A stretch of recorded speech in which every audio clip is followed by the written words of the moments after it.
할렐루야. 요한복음 21장의 부활의 은혜 성도님들 마음에 다 채워지시기를 기원합니다.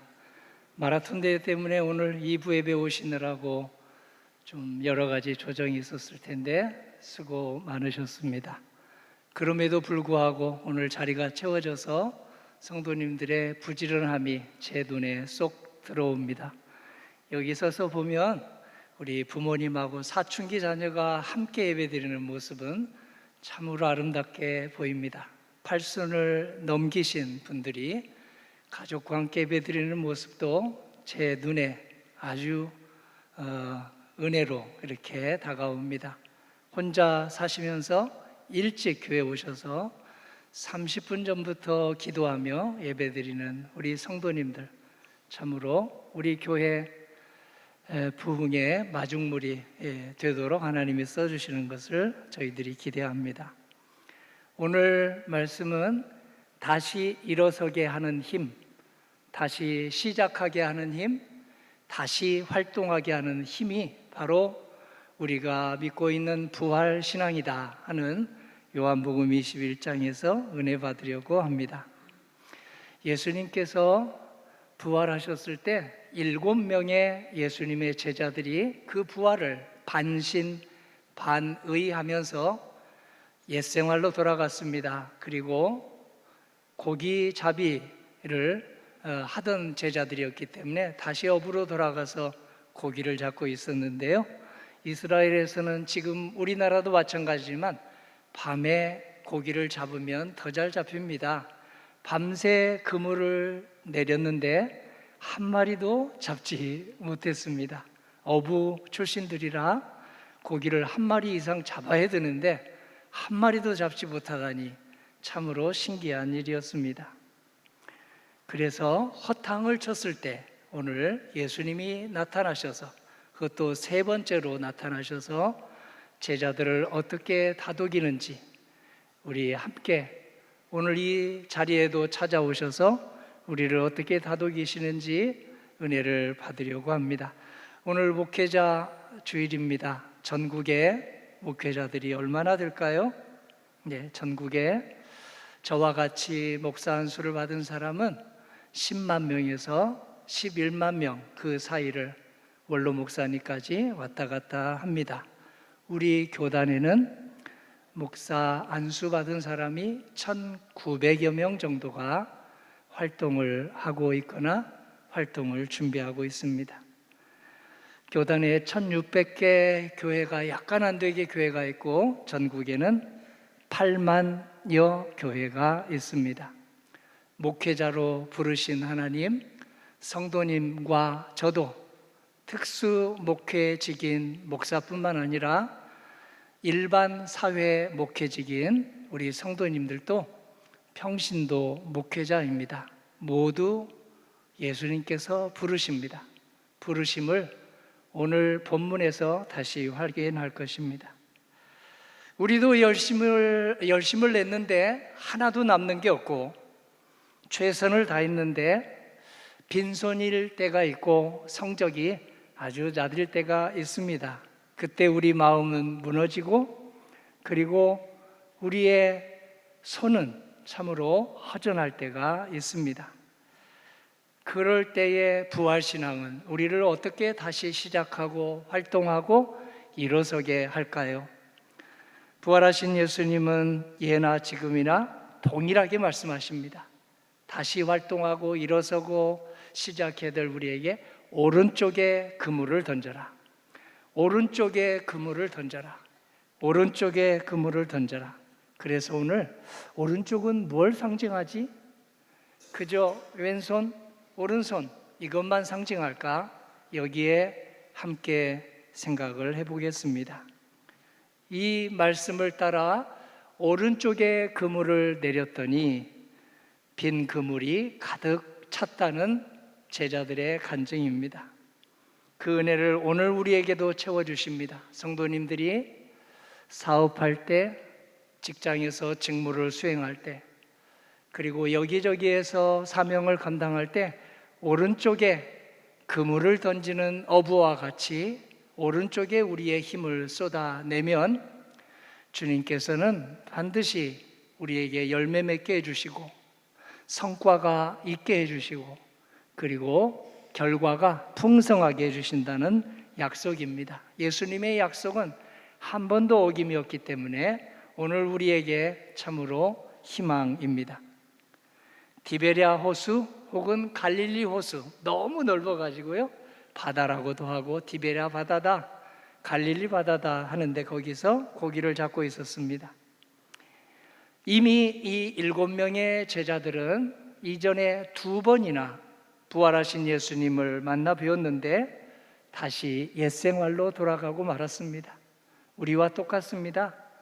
2번 이상, 2주일 이상, 2달 이상, 2년 이상 하나님의 말씀을 듣고도 예배를 드리고도 세례를 받고도 옛생활로 돌아가서 지금 예배를 드리지 못하는 분들, 교회의 발길이 끊어진 분들, 그런 분들은 오늘 7명의 제자하고 똑같습니다.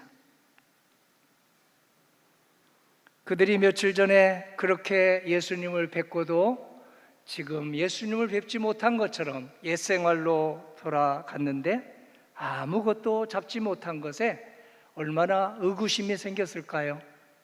고기잡이라고 한다면 박사라는 호칭을 줘도 부족함이 없을 만큼 아주 장인들이고 달인들인데요, 아무것도 잡지 못했습니다. 그 실패의 자리, 열매가 없는 자리에 예수님이 3번째로 찾아오셨습니다. 그리고 묻습니다. 고기 좀 잡았느냐고, 무엇을 좀 잡았느냐고 묻습니다. 제자들이 수없이 3년이나 따라다니며 들었던 음성이었지만 예수님인 줄 알지 못했습니다.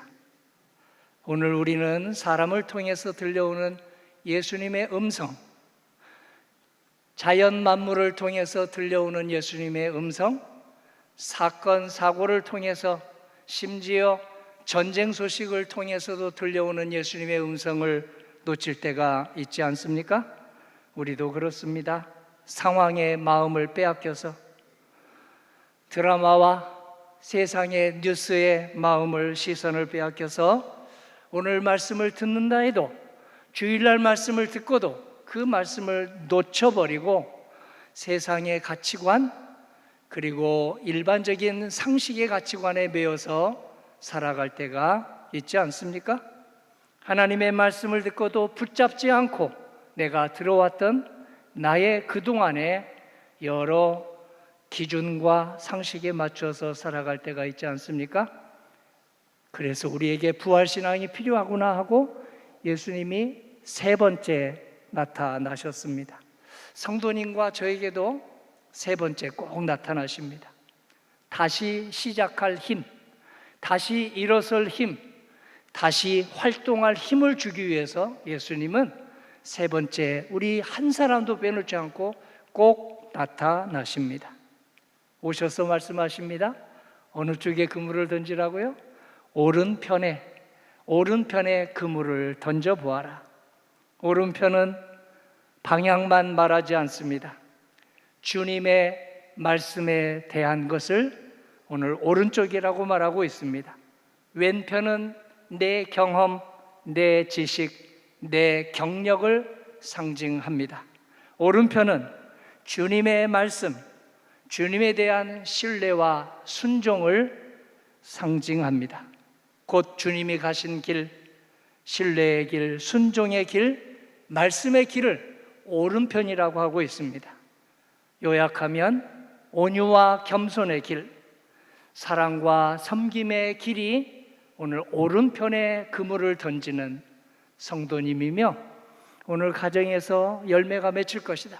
사업장에서, 일터에서, 우리 성품에서 열매가 맺혀질 것이라고 말씀하십니다. 예나 지금이나 변함이 없는 동일하신 주님의 말씀 듣습니다. 나는 포도나무요 너희는 가지라. 나를 떠나서는 너희가 아무것도 할 수 없습니다. 시편도 이 말씀을 앞서서 이렇게 증언했습니다. 여호와께서 집을 세우지 아니하시면 세우는 자의 수고가 헛되도다. 제자들이 주님의 말씀에 순종하여 오른편에 그물을 던졌을 때 기적이 일어났습니다. 그물에 고기가 가득 찼습니다. 당시 디베랴 호수에 물고기 종류가 153가지였다고 했는데 그 물고기들이 모두 잡혔습니다. 153마리가 잡혔습니다. 말씀을 따라서 다시 시작할 때, 다시 공부할 때, 다시 활동할 때, 그리고 다시 일어설 때 부활의 기적은 한 사람도 빼놓지 않고 성도님에게도 일어나고 저에게도 일어난다는 약속입니다. 주님은 우리의 필요만 채우지 않습니다. 반드시 필요를 채우신 다음에 물고기 153마리를 잡게 해주신 다음에 사명도 채워주십니다. 물고기 잡은 제자들에게 예수님은 너희는 가서 사람 낚는 어부가 되어라. 물고기만 낚지 말고 사람에게 선한 영향을 끼치는, 애덕을 끼치고 공덕을 끼치는 사람 낚는 어부가 되라는 사명을 주십니다. 성도님과 저에게도 마찬가지입니다. 공부 잘하게 해주세요. 사업 잘하게 해주세요. 직장에 성실하게 해주세요. 사람들하고 잘 어울리게 해주세요. 우리의 필요를 채워주십니다. 그런데 그 다음에 반드시 공부 잘하게 해주신 다음에, 사업 열심히 하게 해주신 다음에, 그리고 직장 사명 잘하게 해주신 다음에, 관계를 잘 맺게 해주신 다음에 꼭 해주시는 말씀이 사람 낚는 어부가 되어라. 사람에게 선한 주님의 영향을 끼치는 사람, 애덕을 끼치고 공덕을 끼치는 사람이 되라고 그렇게 주님 나라의 어부로 불러주십니다. 우리의 가정, 우리의 직장, 우리 교회, 이 대한민국 사회에서 오른편에 그물을 던질 때 믿음의 열매가 맺어지고 우리가 서 있는 자리는 부활 신앙으로 다시 일어나게 된다는 약속입니다. 그 은혜를 경험한 한 사람을 보겠습니다. 김인강 교수입니다. 김인강 교수는 가난과 장애, 차별과 냉대를 딛고 일어나서 기하학 분야에서, 위상수학 분야에서 세계적 업적을 이룬 기적의 성도입니다. 1966년 충남 논산에서 6남매 중 막내로 태어났습니다. 그런데 2살 때 소아마비를 앓아서 평생 걷지 못합니다. 지금도 걷지 못합니다. 가난 때문에 그런데 소아마비를 치료하지 못했습니다. 학교에 들어가고자 했는데 머리가 총명함에도 불구하고 학교 입학을 거절당했습니다. 어머니가 학교 입학을 거절당하고 인강이를 업고 집으로 돌아오는 길에 우리 아들, 우리 인강이, 우리 아가 춥지 하는 그 음성이 우리 인강 소년에게는 하나님의 음성으로 들렸습니다. 부활하신 예수님의 음성으로 들렸습니다. 어머니의 사랑이 예수님의 사랑, 예수님의 부활 신앙의 사랑으로 들렸습니다. 비록 학교에는 가지 못했지만 어머니를 통해서 전해진 하나님의 따뜻한 말씀이 소년의 영혼을 일으켰습니다. 다시 활동하게 했습니다. 움직이게 했습니다. 그는 훗날 이렇게 고백했습니다. 인생의 공식이 바뀌었다고요. 나는 소아마비 알아서 환자가 되었지만, 걷지 못하는 장애인이지만, 그래서 나에게는 변수가 나를 늘 괴롭히고 힘들게 했지만 예수님이라고 하는 절대 상수, 부활하신 예수님을 나의 인생의 절대 상수로 모시게 되자 오늘 다른 차원의 영광이 나타나기 시작했다고 고백했습니다. 환경이 바뀐 게 아닙니다. 조건이 바뀐 게 아닙니다. 환경도 조건도 그대로입니다. 그런데 변수가 오늘, 내일, 모레 계속 이 변수가 나를 괴롭혔지만 변하지 않는 상수, 부활하신 예수님을 나의 주님으로 모시게 되자 이 변수에 휘둘리지 않고 오늘 주님이 주신 달란트를 잘 발전시키게 된 것입니다. 이 은혜를 받은 그는 빈자리를 채우시는 하나님께 찬양을 드렸습니다. 그 은혜로 일어나 공부했고 서울대와 버클리 미국 대학교를 졸업하고 지금은 고등과학원 교수로 있습니다. 그런데 그는 여기에 만족하지 않았습니다. 자기의 필요를 채우시되 그 너머에 사람 낚는 어부가 되어라, 이 사명을 받았습니다. 안수 집사님으로 살아가는 그는 고등과학원 교수 그 이상으로 하나님 앞에서 낮은 마음으로 교회에서 청년들을 열심히 섬깁니다.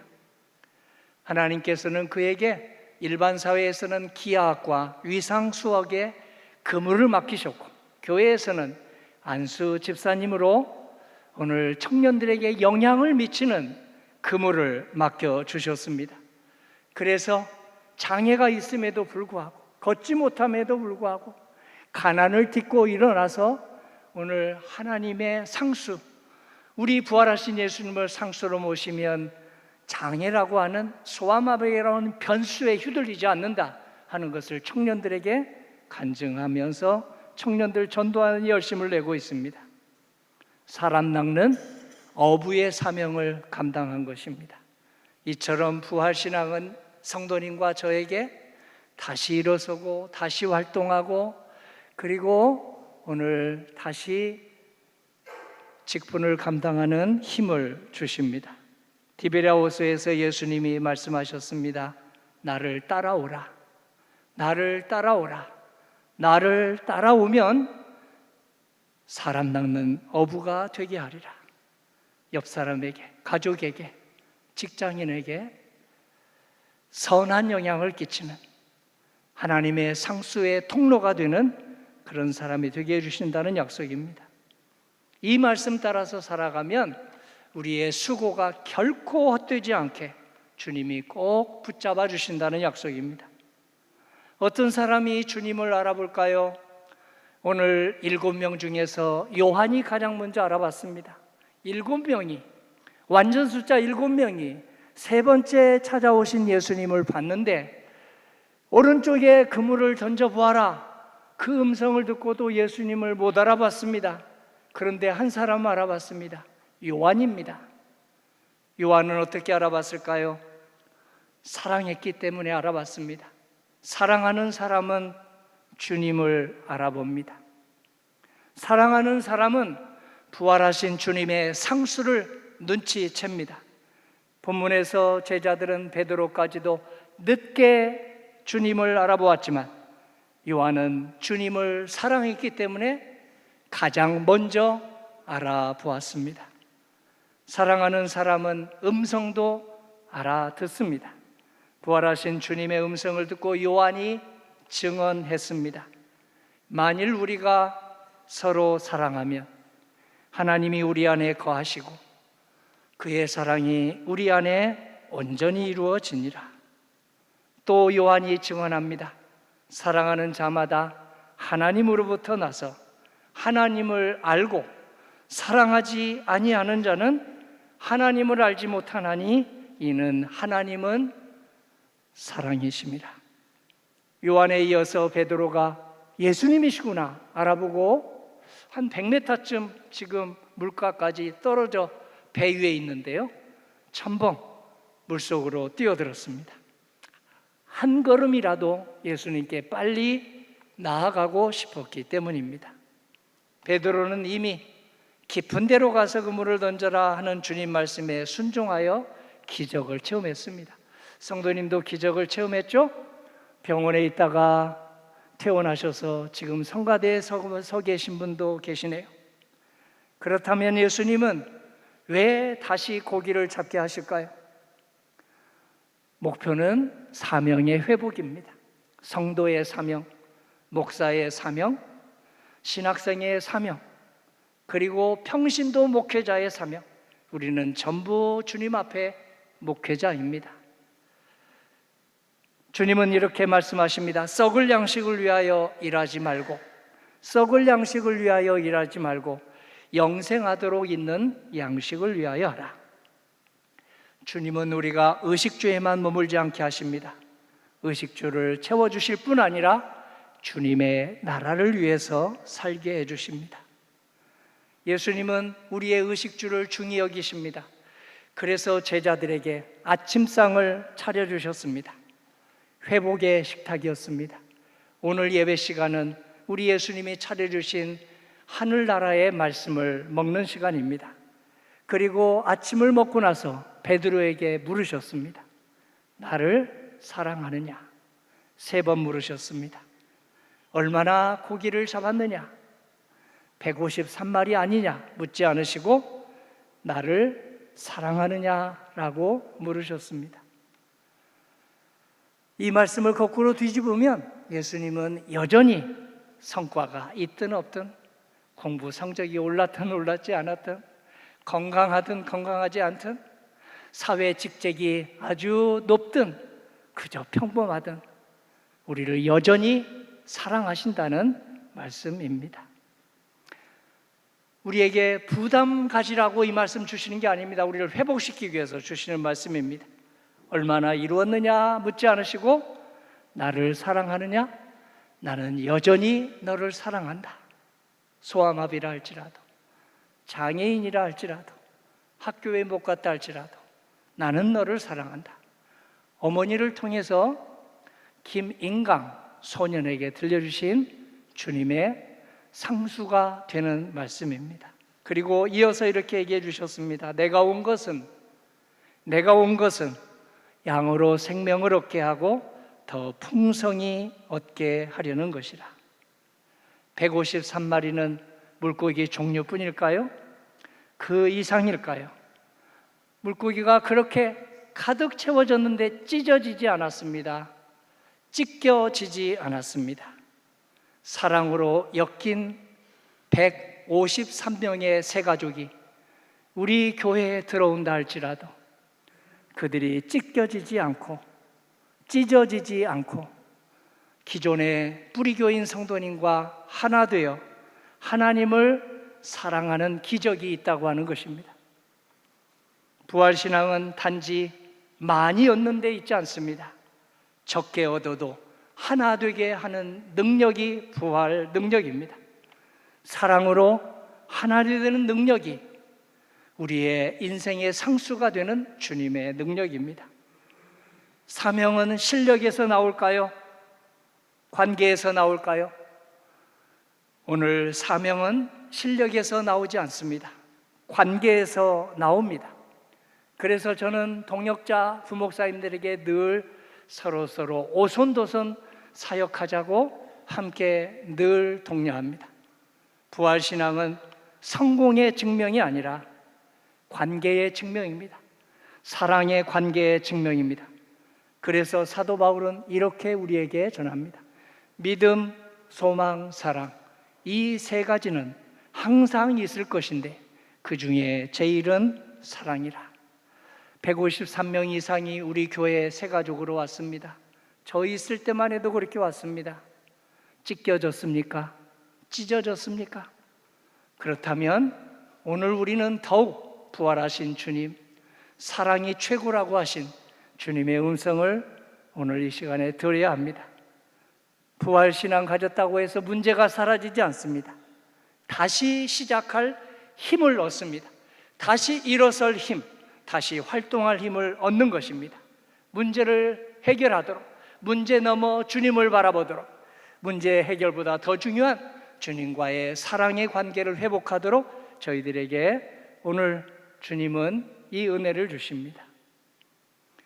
성도님의 오른편은 어디일까요? 포기한 자리입니까? 끊어진 자리입니까? 지쳐버린 사명입니까? 오늘 우리는 다시 시작할 수 있습니다. 부활의 힘으로, 사랑의 힘으로, 순종의 힘으로 다시 시작할 힘을 저희들에게 주십니다. 그 은혜가 우리 모두에게 함께 하시기를 간절히 기원합니다. 아멘.